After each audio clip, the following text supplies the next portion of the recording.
camera. Here we are. But Ian, welcome, and thanks for spending a couple of minutes here with us, going through some of these photos that so many people have labored hard over. Uh, I, Good morning to you, sir. Good afternoon. Good afternoon to you, Kevin. Thank you. And thank you to Sam for inviting me here. And I apologize ahead of time. Two things going on in my house right now. First, I've got a contractor in the house, so there might be some loud noise in the background. I think it's relatively quiet at the moment. Second of all, I just spilled coffee all over the place. So if you see anything dripping or anything like that, that's just because I didn't get a chance to clean it up. So, but I think I should be able to manage even with these two twin catastrophes going on at the same time. There you go. Fantastic. Been there, done that, and have the stains to prove it. Oh, wow. Well, this has really been a fun thing for the SlickPic team, Ian. Just as a prelude, you know, Sam suggested that we do this photo assignment challenge for 2024 in mid-December, and we got to thinking about it. And we thought, what a great way for people to amp up or improve their photography skills over the year, just by virtue of taking some pictures on assignment. That consistency of work output and creativity is always a boon. And I'm convinced that everybody here and everybody participating in the challenge will be a better photographer for the journey. What's your experience? My experience, yes. Participating in any sort of photo challenge or some sort of self-assignment, I think will help you grow as a photographer. And I certainly think that listening to my photo critiques will definitely help you get better as a photographer, but I'm biased in that regard. Yeah. As am I. That's why we invited you. Thanks again, though. So how do you want to work this? Do you want to share your screen and browse through some photos and comment on them?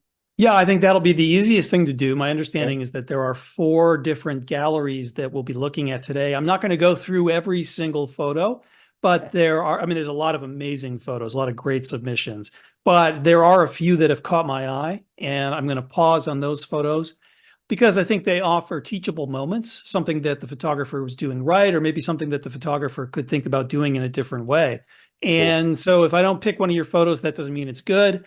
It could very well be that it's absolutely fantastic, but there's just hundreds of photos that have been submitted, and we have a limited amount of time. So I'm just going to pick and choose a few that I think are catching my eye, that really stand out in a significant way, and that will give us something to all think about. So I'm going to go ahead and share my screen. Great. And just as a note for folks, if you have any questions for Ian along the way, or just go ahead and pop them into the chat, and I'll interrupt him as needed. Okay, Kevin, I just want to make sure you can see my screen full screen. 2 thumbs up.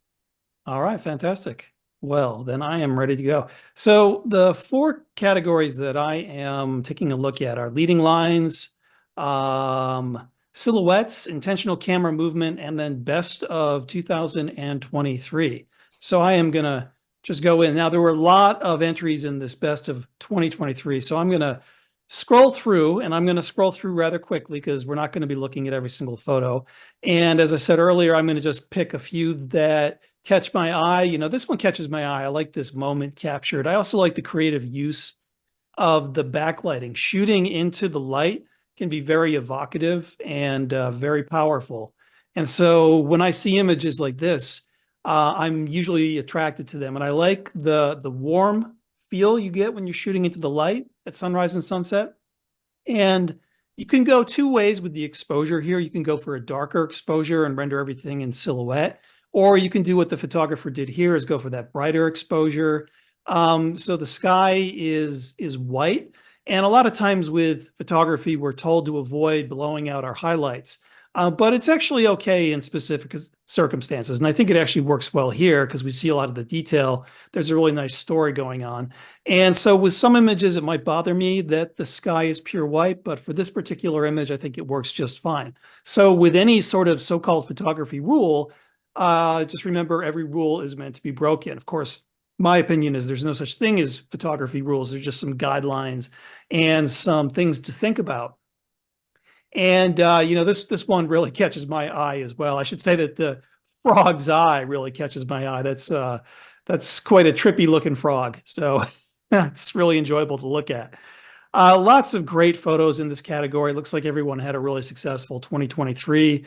I really am attracted to strong backlighting images and images that are a bit more abstract, that show that the photographer is getting clever and creative with the use of light and also playing with the shapes. So those are the types of images that I gravitate towards.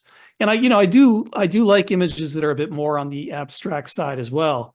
And that tell a story. I think this one tells a very good story. The darker exposure here really makes those eyes of the elephant pop out. I can see that the title of this image is "Murder in His Eyes," and I could definitely see that murder right there. So I think this image effectively tells a story, and the dark exposure is part of that storytelling process.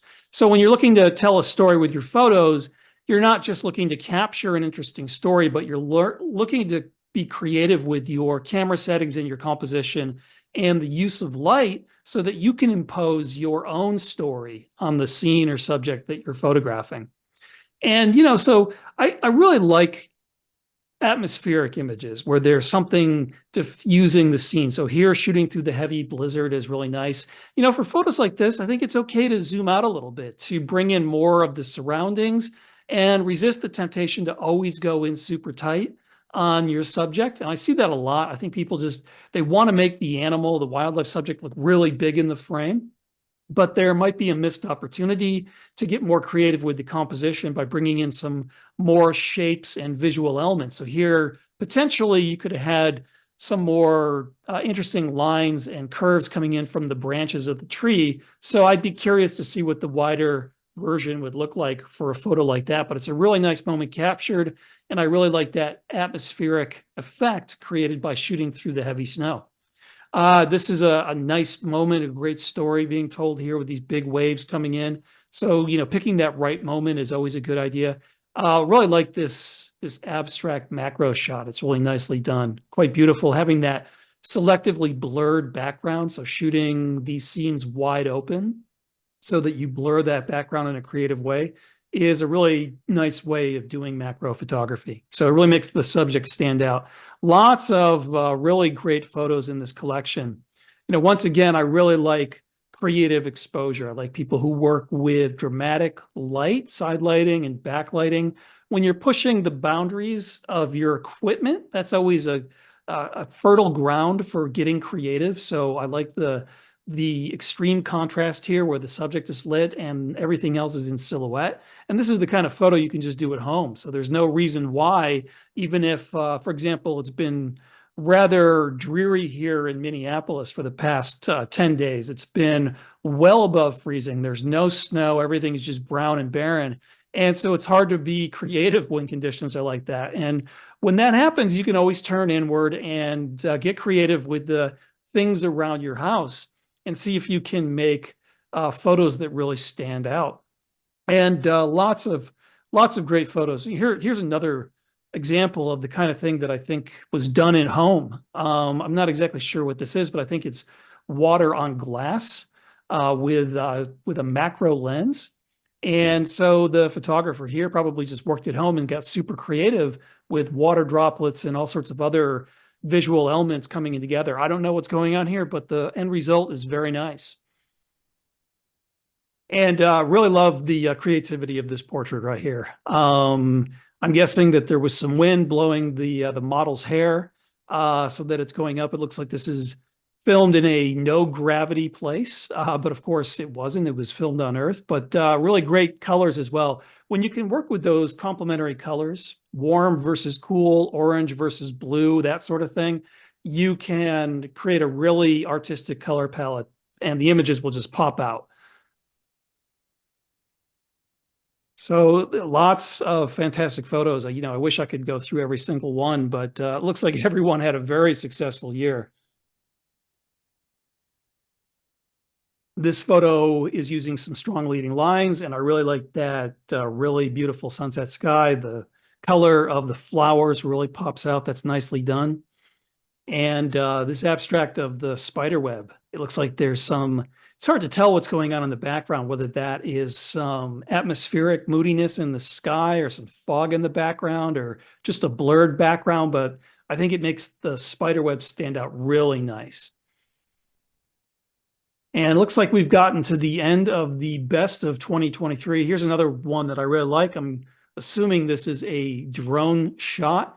And looking down at this island with the reflections in the water, that's what's really nice, is you don't see that very often from this sort of higher perspective. So if you are flying your drone over water and there are some interesting and colorful reflections in the water, if you can incorporate those into your composition, I think that'll be a really good idea. So some really wonderful photos in the best of 2023. There's a lot there to like. All right, moving on. Next up is intentional camera movement. And I must confess, this is not something that I do a lot myself. I've done this almost never. I think I've taken like 4 or 5 intentional camera movement shots in my life. So I don't really know the techniques behind a lot of these, but I'm really more focused on the end results. And so the idea behind this intentional camera movement is that you do a relatively long exposure, maybe a half second or 1 second, and you introduce camera movement into the shot. So you can either do it during a single exposure, or you can do a sequence of exposures where you move the camera a little bit each time and then blend them together. Some cameras have a multiple exposure mode. Back in the days of film, we would just do a multiple exposure on a single piece of film to get the same effect. And so you're looking for something that becomes this abstract study of shapes and lines. So this looks like it was a controlled camera movement. So instead of during a long exposure, it was a bunch of different exposures that were blended together. You can tell that is the case because there's very precise differences in where the objects are all, like there's not much random to it. You can see that the spacing in the ghosted images is pretty much identical. So that is a sure sign of very precise camera movements as opposed to just doing a long exposure and shaking your camera around to see what happens. So it's really nicely done. These are wonderful images, and it's a fun technique to play with. And there's different ways you can approach this. I mean, so the title of this challenge was intentional camera movement, though in some of these shots the camera isn't moving because parts of the scene are sharp, but there was a long exposure being used, and there's also parts of the scene that are in motion and are blurring. So if you take a shot, camera's on a tripod, and you do 1/15 of a second, all the buildings and the street and anyone standing still will be rendered sharp, but anything that's moving will come in as an abstract blur. So it's a really fun technique to play with. I love this. I'm not sure what this is, what's going on here. And it looks to me like this was some sort of swirl for the camera movement, but the end result is very colorful. I love that contrasting color scheme, those warm colors and those cool colors coming together, the blue and the red, the blue and the orange.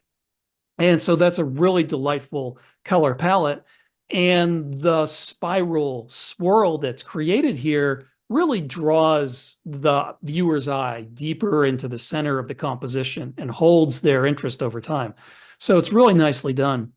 And you can get some pretty abstract results with this. Like here, the person's head disappeared, which is a little disconcerting, I must admit. So when you're working with this sort of blur, you got to understand that objects and people and your subjects in the scene may become abstract to the point where they're completely indistinct, where you really can't tell what they are. And so you've got to decide for yourself whether you like that or not. Here are just a few fireworks images. These are not intentional camera movement, but these are long exposures, letting the fireworks blur during the long exposure with a camera on a tripod. So for a scene like this, you might do 4 seconds or 8 seconds or 15 seconds to get that streaking effect. And the longer the exposure, the more streaking you'll get. And you're limited only by how long the fireworks are streaking in the sky. So if they're only arcing through the sky for 8 seconds, there's no point in doing anything longer than an 8-second exposure. And there's some really wonderful results. I love this. So once again, we've got that complementary color scheme, the orange from the fire and then the cool tones presuming that this was photographed maybe at dusk. So you got those twilight blues mixing with maybe a campfire. And this is some sort of zoom in effect. So not sure if this was accomplished taking a bunch of different exposures, zooming in each time and then blending them together, or just doing one long exposure and zooming the camera while the exposure was running. But either way, it creates these powerful leading lines that combine with that colorful complementary color scheme, that warm, cool color palette, make this a really effective image that I think stands out a lot. So really wonderful stuff here. Some of these scenes are, you got to be careful with your scene selection. So working with something like this, the trees aren't very colorful, and so I think you're going to end up with a result that isn't nearly as effective. But when you are very careful about choosing, so here this is a bit more colorful, and I think this works better. So if you're really, really careful about choosing a good background for your intentional camera movement, you're going to get much better results. And this is probably done while panning the camera, so the camera is moving, though the shutter speed is basically optimized to freeze the action of the moving subject. So if you pan the camera and you time it just right, so the camera is tracking the subject perfectly, then during that exposure, the subject will be relatively sharp, but the background will get blurred. So I don't know, maybe using a 1/30th of a second or 1/15th of a second. If you get that panning just right and you stay with your subject the entire time, you'll get the subject looking pretty sharp and you'll get that beautiful background blur. If you look at this at 100%, I'm guessing that there's a little bit of motion blur with the subject. It's kind of impossible to get the subject to be perfectly sharp when you're panning like this, but you're looking to get something that's very, very close. And I think this is done extremely effectively. So it's a really nice technique that people can experiment with. I just love the abstract look of this. This looks like an abstract impressionistic painting or something like that. And so that's, I think, what you're aiming for when you're doing this intentional camera technique is you're trying to recreate that impressionistic painting look. And often these look a little bit better when you have a bit brighter of an exposure rather than something that's dark. So you get a lot of interesting highlights and a good mix of colors. And it's really just something that you want to play around with. So when I first saw this photo, I said, wow, intentional camera movement with a great white shark. That is a very courageous capture. But then I realized this must just be one of those old posters for the movie Jaws from very, very long time ago. So once again, proving that you can get creative with all sorts of stuff, even the stuff that you just have lying around the house or that you encounter as you're walking around the city. There's lots of ways you can get creative, even when you're not out doing photography in super exotic locations. So yeah, this is interesting. This really does end up looking like an abstract impressionistic painting. So I'm not really sure what this is. I think this is a field, maybe with a building in the background and a sunset sky. But that's the goal with this intentional camera movement, is to get something that looks very impressionistic. And I like this image. So, this was a really nice still life, all these old watches arranged. And so I think that in and of itself, that was a really effective subject. But introducing that zoom intentional camera movement just takes this to the next level and makes it a really interesting fine art piece. So nicely done. And we've gotten to the, oh yeah, I just love this because I love cats. Cats are always the best. Really nice. Great photo. So, all right, let me move on to the next category. In the meantime, Kevin, do we have any questions that have come in? No questions, but it's fascinating to hear your take on some of those things. Sometimes you'll get a clue of how they shot it, or oftentimes at the lower left, they'll show a description of how they shot it and give you little clues there. But otherwise, no, carry on, man. This is great. Well, I'm going to keep it with a little sense of mystery for our discussion today, but I do encourage everyone, if you want to learn more about the technique, to explore the images and see if there's any information in the caption that tells you a little bit more. All right, so the week 3 challenge is silhouettes. And so a good silhouette is something like this. In theory, a silhouette should be pretty dark, maybe even completely black. You get this silhouette effect anytime you shoot into the light when there's a lot of contrast. Basically, the camera can't handle the same range from light to shadow that the human eye can see. There's a limited dynamic range that the camera sensor can capture. And if you are shooting a scene that exceeds that dynamic range and you underexpose the image, then you'll have large parts of the image that are going to go dark, going into silhouette. And the trick to making silhouettes work is to make sure, first of all, that the silhouetted subject is separated enough so that it's not just merging in with the rest of the shadows in the image. And second of all, the silhouetted subject should be something that is recognizable. So here, this is a good example. The photographer chose a position so that the silhouettes of the people on the dock, I'm presuming it's a dock or a boat, they are separated from the shadows in the background. So there's separation between them and that dark far shore on the water.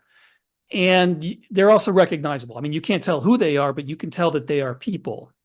Some subjects just don't work very well in silhouette because you can't tell what they are. Like a rock in silhouette, it loses all feature and texture. Certain animals just aren't really identifiable in silhouette. So you want to make sure you choose your silhouette subjects carefully.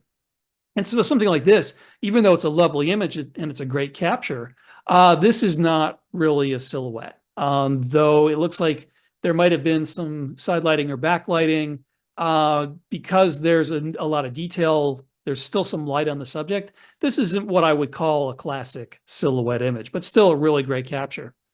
And so going through some of these photos, I mean, I can see some lovely silhouettes. For something like this, I might recommend, if you've got the tree in silhouette, also letting the rest of the foreground go into silhouette as well. That'll just make that silhouette effect stronger. So having it so that the landscape down below is in the same silhouette as the Joshua tree here, I think would be a really effective way of approaching that photo.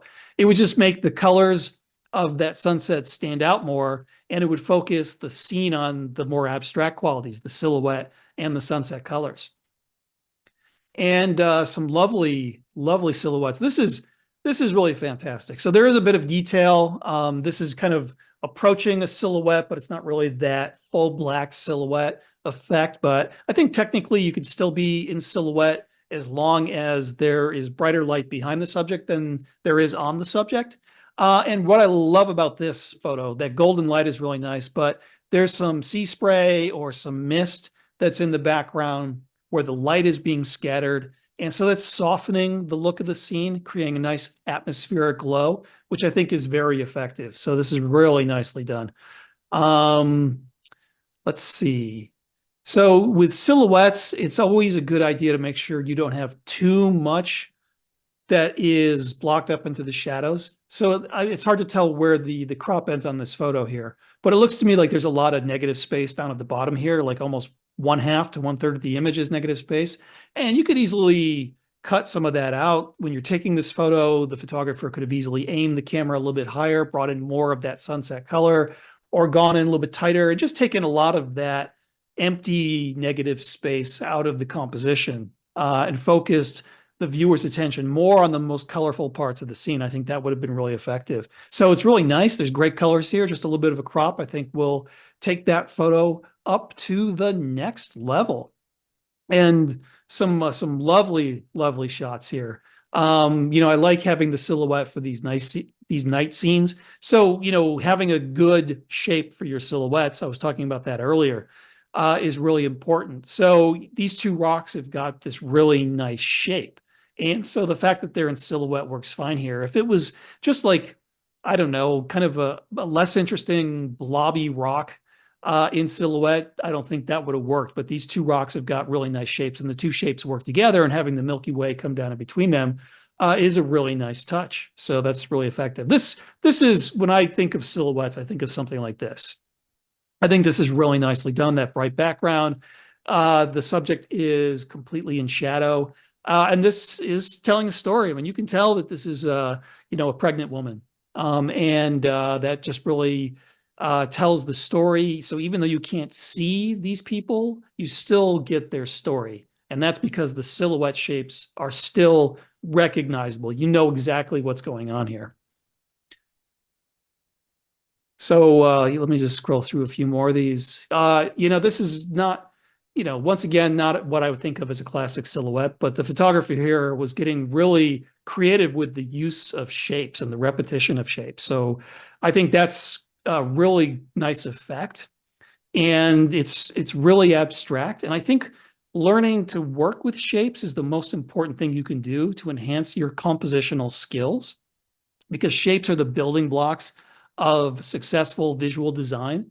And so learning to play with shapes, to find shapes that repeat or relate to one another, nesting shapes within other shapes, getting creative, basically putting the puzzle pieces of our visual world together in a pleasing way. That's what composition is all about. So working on images like this at home, I think, really is a great way of practicing composition and getting creative with the use of light. And this image, I think, really stands out. I love the deep silhouette here, the backlighting on the wings. What really is cool about this is you can see the shadow of the bird's head on the backlit wings. So that's a really nice repetition of those two shapes. So I think that's really quite nicely done. And we saw this image before, and I think it was in the best of category before, and I commented on it as, shooting into the light. So this is more properly in the silhouette category. And some really lovely images, really nicely done. Great silhouettes, great stories, great colors, really beautiful. This I love. I'm not sure what's going on here, but it's a really nice abstract study of color and shape and using that silhouette effect. That silhouette effect is going to work best when you've got really contrasty light. You want the light that is going to exceed the sensor range of your camera. And that is what you're looking to do. So something like this is not a good example of silhouette. So this is probably where the photographer did an HDR blend to get around the dynamic range limitations of the sensor. And so when you do that, that kind of destroys the silhouette effect. So there's nothing wrong with it. It's a lovely image. It's just not what I would call a silhouette. So the silhouette effect is more classically something like this. This is the kind of silhouette that I love. When you're working with a backlit subject that's got some translucence, and when it's backlit, it seems to glow from within. So you get that fringe of light around animals with hair or feathers. So that rim lighting is really effective. And you choose your exposure carefully. You want really bright light, and you want to expose for the highlights. So you want to make sure that the very brightest part of the backlit fur isn't overexposed. And then from there, everything should fall into deep silhouette. Anything that doesn't have light on it is going to go dark. And that's just a really beautiful effect. I think that's very nicely done. Similar with this shot, here this is done with the golden light of sunrise or sunset. So you work that into your silhouette shots, and you can get some really beautiful, powerful effects. Here's another great example of silhouette, something just taken inside the home, proving once again that you don't have to go outside to make great photos. It's better when you can go outside to make great photos, but you can get creative no matter where you are. And as long as you pay attention to the creative use of color, shape, and light, and you just experiment, you're going to make some wonderful photos. Okay, so the next category is leading lines. So with leading lines, you typically want to do two things. So first of all, you want the lines to lead somewhere important. They either lead to your primary subject, or they might lead away from the subject just to create an area of visual counterpoint. So if you've got a really bold subject, you can have lines leading somewhere else, and that'll get the eye bouncing back and forth. It'll make the composition more dynamic. And if there's an example of that in here, I'll show you guys. The second thing you want to do with leading lines is to give those lines some runway, as I like to call it. Think of your composition as a plane trying to take off. If there's not enough runway, then the plane is never going to get off the ground.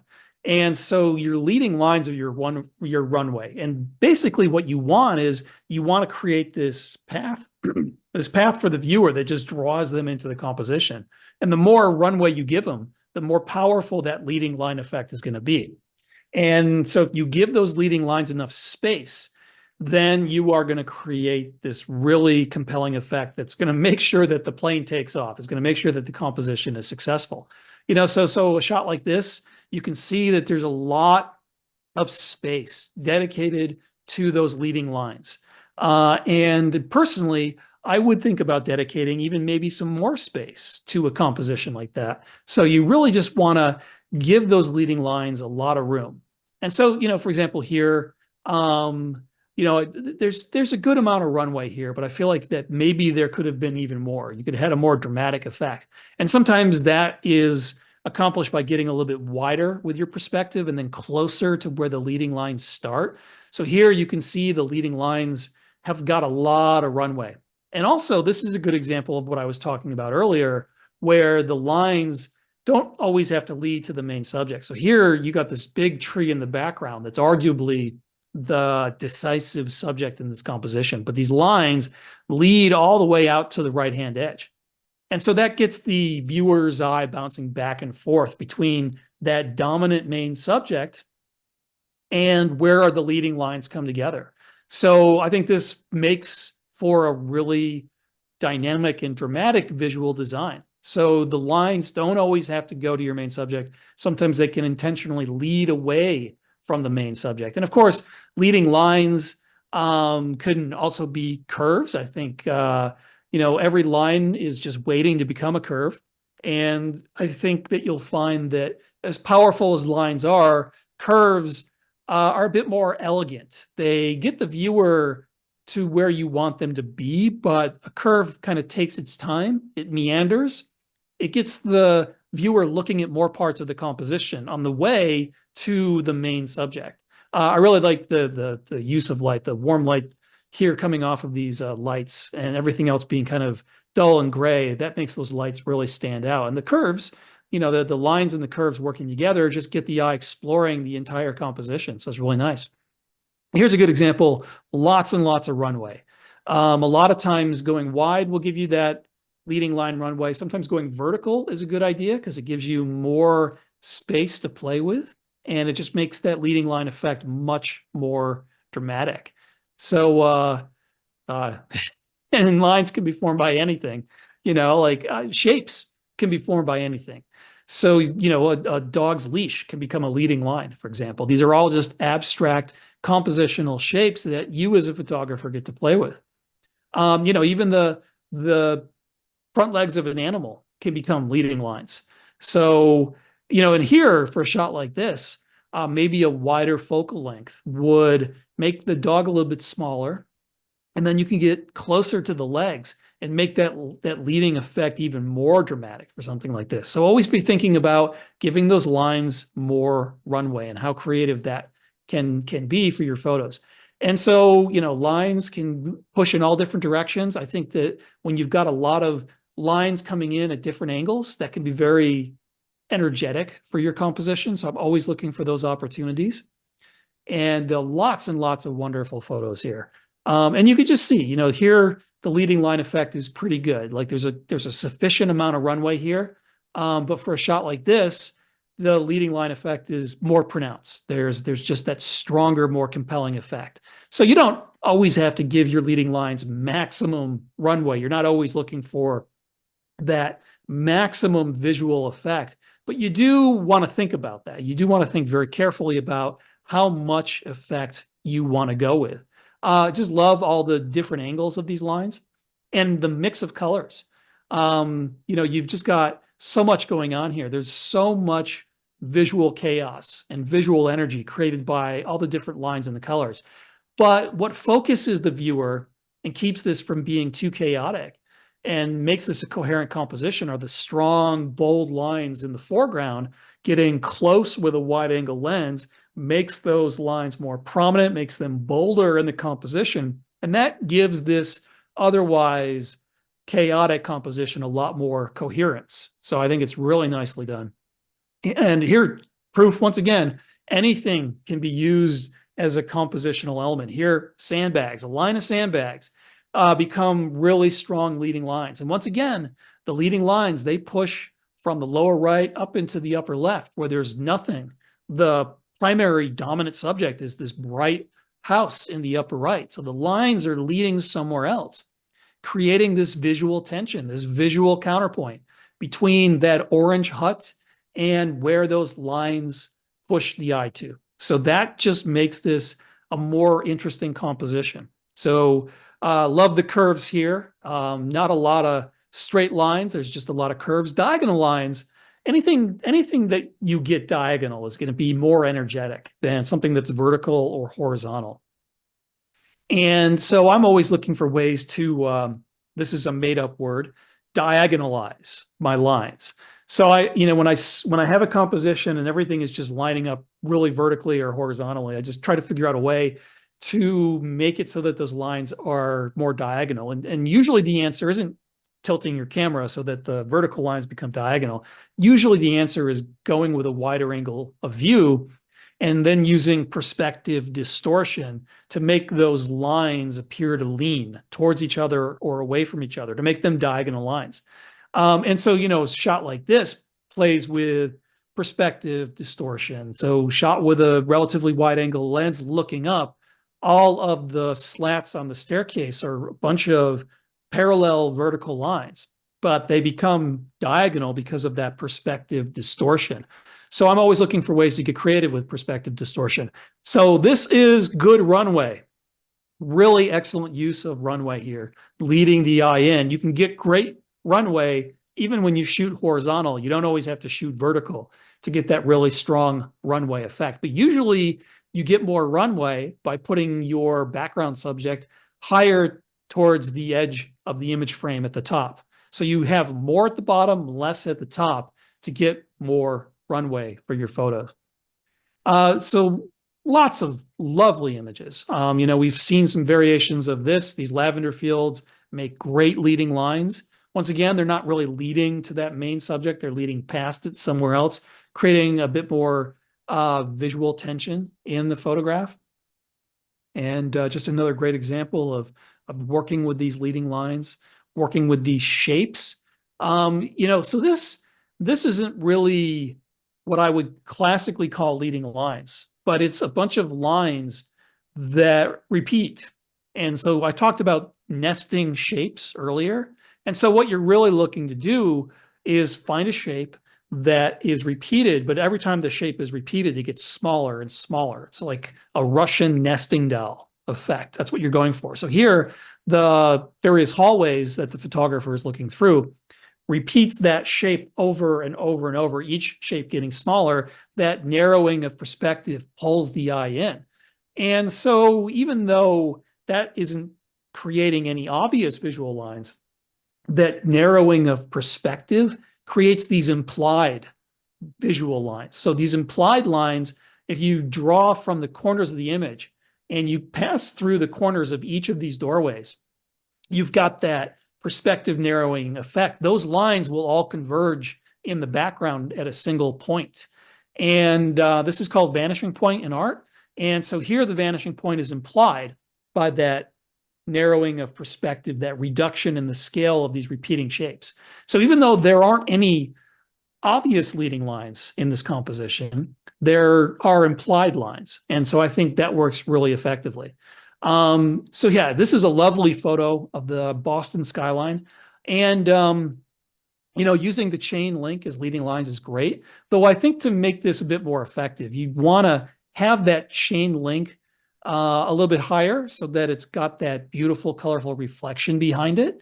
And so a shift in your perspective would have allowed you to do that. So if you pull that chain up higher by shifting your camera perspective and the chain is pinned against that colorful reflection in the water, then the chain will stand out a lot more and its effectiveness as a leading line will be enhanced. So fantastic photos. Here's a great example. So we were talking about the vanishing point lines in the earlier photo. Those were implied. These are actual vanishing points, all these converging diagonal lines. You get that effect with a wide angle lens when you're working with architectural subjects. And all those diagonal lines point the viewer to the main subject. So they're leading right into the main subject. And that is a very powerful effect. Creates this powerful visual array, this radial pattern that just draws the viewer in and doesn't let go. So these were some fantastic photos. I enjoyed looking at them, and there were a lot of great photos that I didn't comment on. So it's kind of hard when every photo is really wonderful. So everyone should be very proud of the work they've been doing. Yeah, Ian, that was a great tour de force through those albums there, and I particularly liked a lot of the choices you made for comment. Some were very abstract, some were striking, some were out of maybe your comfort zone with the intentional camera movement, but nonetheless, the practiced artist's eye that you have, you're able to kind of tease out some instruction for us all. And really appreciate that, sir. Oh, my pleasure. Thanks for having me. Yeah. So, just to kind of close things out, why don't you tell folks a little bit about yourself, but especially PhotoMasters, because I think we're always looking for ways to improve our skills and learn from others. Well, tell us about PhotoMasters for a moment. Yeah, fantastic. First of all, I am SlickPic's newest brand ambassador. And so I've been a professional photographer for 20 years now. I'm mainly focused on nature, landscape, and wildlife, a little bit of travel, kind of dabble in a lot of stuff. And I have been doing photo education for most of my career. And that has culminated in my PhotoMasters website, which is my platform for connecting with photography enthusiasts who are interested in taking their skills to the next level. So there's a whole host of instructional videos there and tutorials. We do monthly webinars for members. And so it's a really great way to sharpen your skills and to learn from someone who's been in the business for a long time. A lot of these educational sites that are out there, you go there and they've got like 2,000 videos that you can watch. And it's tough to know what to do and how to approach things. So the way I do things is it's more of a curated collection, kind of the very best of the best of my photo education materials. And then that monthly regular interaction with my site members is a great way for me to connect with people, give them feedback, and answer questions. So if you want to learn more about me, you can check out my personal website, ianplant.com. And from there, you can click on the link for my free webinar, so you can register for my free class. You can do that either at ianplant.com or at photomasters.com. And basically, when you register, you're able to access a pre-recorded class that I did where I share some of my favorite photography techniques. And that's basically where you start. And from there, you're part of the PhotoMasters community. And what you want to do after that is up to you. But I'm hoping that people will just watch the webinar and be eager to learn more, and will join me on their creative journey.